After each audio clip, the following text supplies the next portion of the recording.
Endi sizlarga buni hozir qanaqa ko'rinishda bo'lishini va nima uchun qimmat degan ko'pincha savol bo'ladi.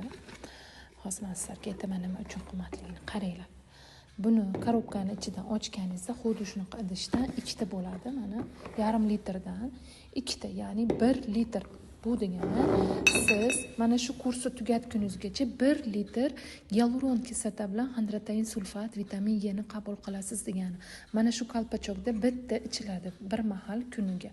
Bu qalpachokda bitta ichganingizda mana shu dozani o'zi sizga 14 ta ukol o'rnini bosadi. Ya'ni siz bir qabul qilishda 14 ta ukol o'rnini bosadigan dozada qabul qilasiz.